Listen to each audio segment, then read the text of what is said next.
Namaku Laura. Semua keluargaku bilang aku adalah adik kesayangan kakakku. Meskipun sekarang kakakku sudah berkeluarga. Rumah kakakku sangat dekat dengan rumahku. Jika berjalan kaki dari rumahku ke rumahnya, mungkin hanya menghabiskan waktu sekitar beberapa menit saja. Setiap hari aku mampir ke rumah kakakku untuk sekedar main bersama keponakanku di sana, atau numpang makan saja. Rumah kakakku memiliki arsitektur yang sederhana, namun terasa amat tua. Langit-langitnya juga sangat tinggi dan amat luas.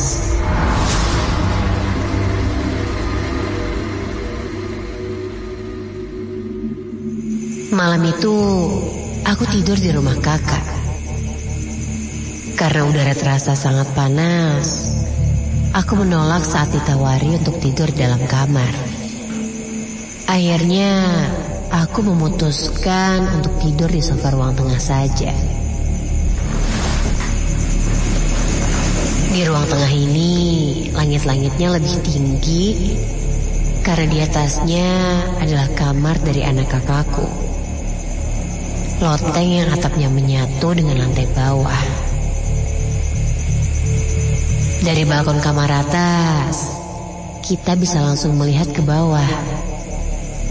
Dan jika aku menghadap ke balkon itu, di samping kiriku ada sebuah koridor kecil, dan koridor itu dijadikan untuk tempat menyimpan barang.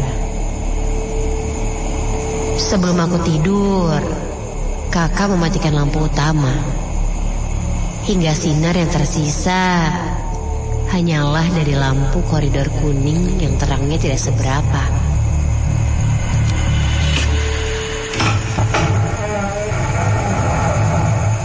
Tak berapa lama, kakakku pun tertidur. Tinggal aku sendirian di sini. Sangat hening dan mencekam. Untuk mengalihkan rasa takutku, kubuka handphone dan memainkannya. Aku sangat tertarik dengan hal-hal yang berbau mistis. Kubuka aplikasi streaming video dan mulai menonton tayangan horor.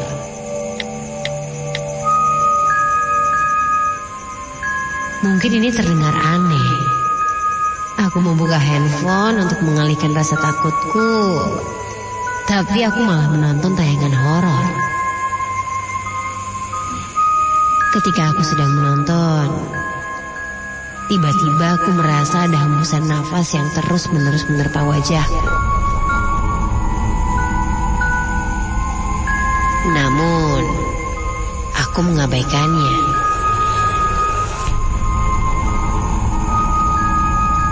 Waktu pun berlalu. Aku memutuskan untuk mematikan handphoneku dan bergegas untuk tidur. Belum sempat aku tertidur, tiba-tiba aku mendengar suara gaduh, seperti langkah kaki dan benda yang bergerak di sekitarku.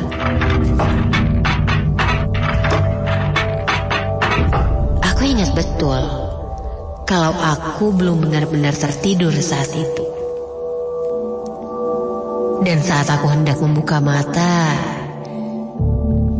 menoleh untuk melihat ada apa sebenarnya, seketika tubuhku ini tidak bisa digerakkan.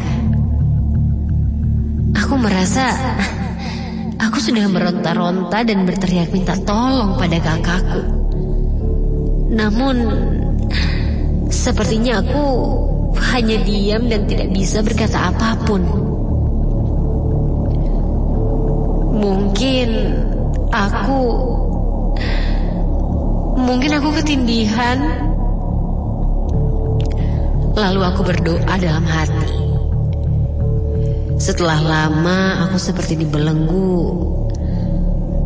Akhirnya aku dapat kembali menggerakkan badanku. Aku masih terbaring dengan nafas yang terengah-engah. Dalam kegelapan, entah apa yang membuatku ingin sekali melihat ke arah depan koridor kecil di dekatku. Aku terkejut. Dari koridor itu muncul sesosok hitam tinggi besar berbaju hitam. Dia berjalan ke arahku sambil mengeluarkan suara menyeramkan. Aku tak bisa bergerak. Aku hanya menganga melihat sosok itu.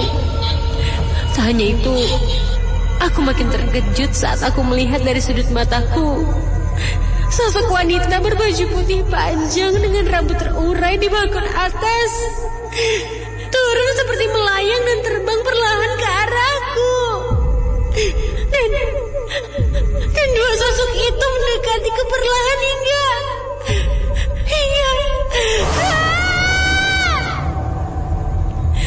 mereka menghilang menembus tembok. Badanku sudah bisa digerakkan. Aku lantas bangkit dan ingin membangunkan kakakku.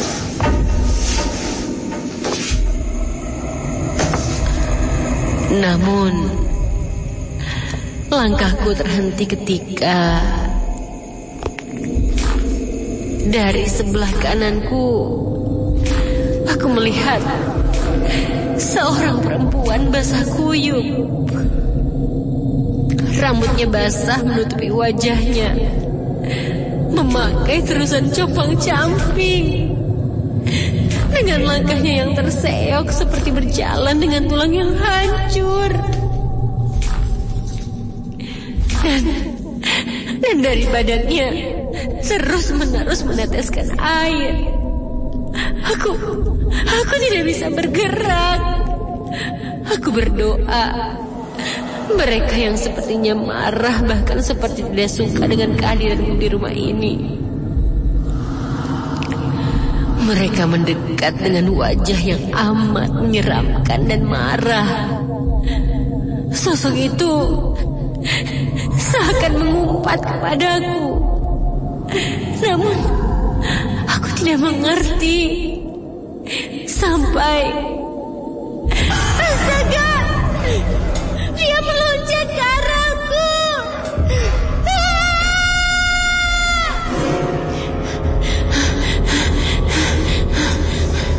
Saat itu tiba-tiba saja sosok itu hilang dari pandanganku. Aku benar-benar ketakutan. Aku hanya bisa terduduk lemas. Kutenangkan diriku, meski aku masih tidak bisa berani untuk melihat ke sekitar. Aku hanya memfokuskan pandanganku ke arah depan. Beberapa jam pun berlalu. Kulihat waktu menunjukkan jam 2:30 pagi. Tadinya aku ingin membangunkan kakakku dan memilih pindah saja ke dalam kamar. Namun, kupikir sebentar lagi juga azan subuh. Jadi tidak ada lagi yang perlu aku takutkan. Aku mencoba mengambil posisi tidurku dan mencoba kembali tidur di sofa itu. Namun, belum 5 menit aku terlelap. Ada suara dari arah bawah tangga. Suara langkah kaki. Dan suara tertawa wanita. Aku sudah menyerah. Aku tidak bisa menghabiskan malam di rumah ini. Setidaknya aku harus masuk ke kamar kakakku. Ku ketuk pintu yang terkunci itu. Namun, seolah tak ada yang mendengar. Tak ada jawaban dari dalam. Padahal aku tahu betul, jika ada sedikit suara saja, kakakku pasti terbangun. Namun, kali ini sama sekali tidak ada yang mendengarku. Aku pun kembali ke sofa dan mencoba untuk tenang dan mulai tertidur. Namun, suara-suara itu masih terdengar jelas olehku. Sampai lama-kelamaan aku pun tak ingat apa-apa lagi.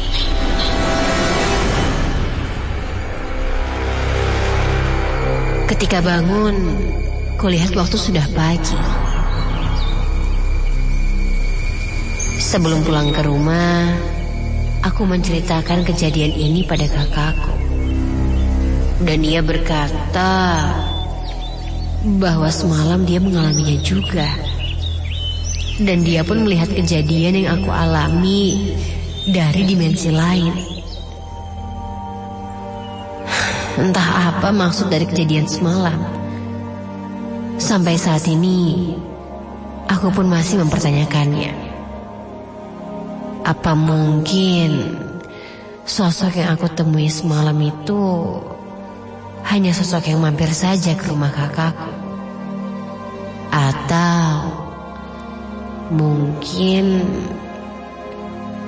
memang itu penunggu di rumah kakakku ini?